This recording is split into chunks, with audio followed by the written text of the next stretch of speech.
ہر قسم کے روحانی جسمانی مسائل اور وظائف کے لیے پیر اقبال قریشی چینل کو سبسکرائب کریں۔ اور اس کے لیے اللہ نے کیا بولا؟ اللہ نے جو لفظ قرآن میں بولا ہے وہ ہمارے لیے سب سے بڑی تسلی ہے۔ اللہ نے فرمایا وَلَا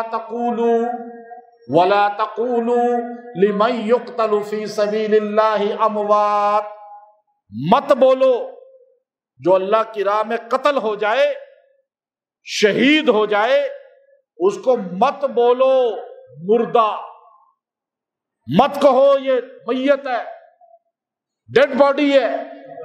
یہاں سے ہمارے اہل سنت والجماعت احناف نے ایک مسئلہ اخذ کر لیا، شہید زندہ ہے، شہید کو میت، ڈیڈ باڈی، مردہ مت بولو، ہے تو میت، ہے تو ڈیڈ باڈی ہی نا، ہے تو مردہ ہی، لیکن ادب یہ ہے کہ شہید کو آپ یہ نبی شہید سے افضل ہے یا نہیں؟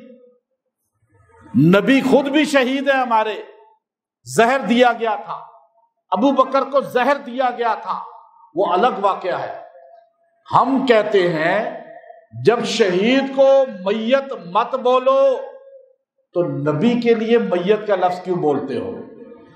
نبی کے لیے مردہ کا لفظ نعوذ باللہ کیوں بولتے ہو؟ ہاں جی میت ہی تو ہیں حضور علیہ السلام، فوت ہو گئے نہ بھائی، ادب کرو ادب۔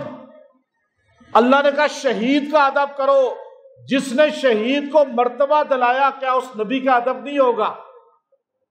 شہید کس کا غلام ہے؟ نبی کا غلام ہے۔ شہید کو جس کے قدموں سے مقام ملا وہ نبی کتنا افضل ہے۔ نبی کو مت کہا کرو نعوذ باللہ میت۔ وصال فرما گئے، آپ رحلت فرما گئے، آپ منتقل ہو گئے، ادب کا لفظ بولو نا جس میں ادب آئے۔ اب شہید کو میت ولا تقولوا، یہ کسی مسلک کی بات ہے، کسی فرقے کی بات ہے؟ قرآن کی بات ہے۔ قرآن سب کے لیے ہے، مشرق مغرب ہر مسلک مذہب کا ولا تقولوا لمن يقتل فی سبیل اللہ، جو اللہ کی راہ میں قتل ہو جائے، یا اللہ یہ اللہ کی راہ میں قتل ہو جائے یہ کس دور کی بات ہے؟ کہ قیامت تک ہوگا، خالی مدینے میں نہیں، خالی مکے میں نہیں، زمانہ رسول میں نہیں، زمانہ خلفاء میں نہیں، زمانہ صحابہ میں نہیں، زمانہ تابعین میں نہیں، قیامت کی صبح تک جو اللہ کی راہ میں قتل ہوگا اس بندے کے لیے ادب یہ ہے کہ آپ نے بھی اس کا ادب کرنا ہے کہ وہ راہ خدا میں قتل ہوا ہے، اس کو میت وَلَا تَقُولُوا لِمَن يُقْتَلُ فِي سَبِيلِ اللَّهِ اموات، اموات میت مردہ نہیں بولنا۔ کیوں؟ وہ بل احیاء، وہ زندہ ہے، زندہ۔ یا اللہ میت ڈیڈ باڈی ہم نے قبروں میں اتار دی، ہم نے اس کو اپنے ہاتھوں سے دفن کیا، ہم نے اپنے ہاتھوں سے اس کو قبر میں اتارا، مٹی ڈالی، وہ زندہ ہے۔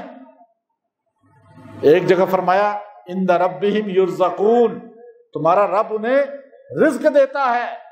رزق زندے کھاتے ہیں مردے؟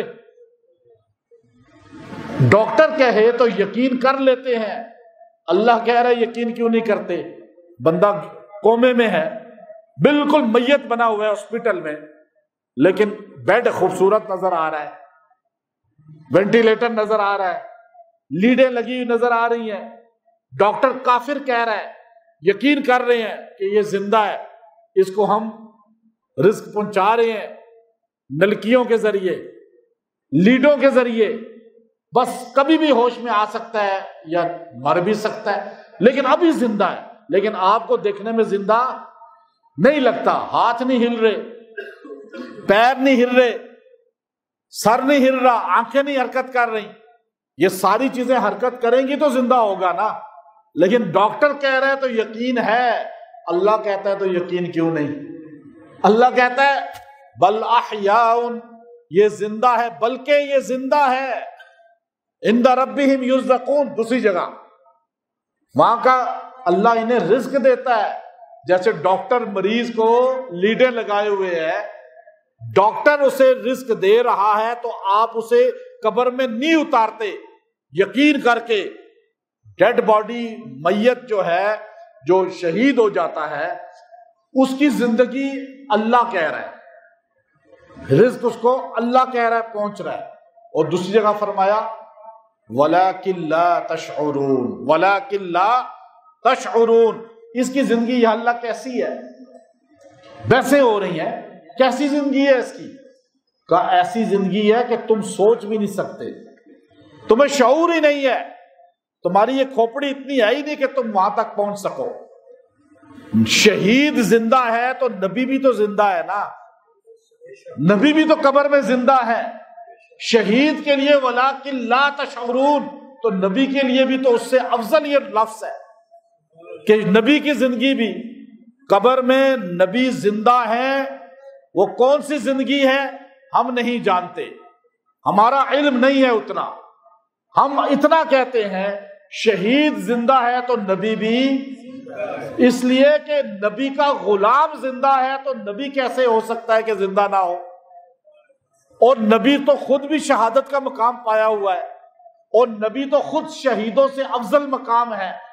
یہ برزخی حیات ہے یا دنوی حیات ہے، یہ بحث الگ ہے، لیکن شہید زندہ ہے تو نبی بھی زندہ ہے. اب یہ بات ہو گئی.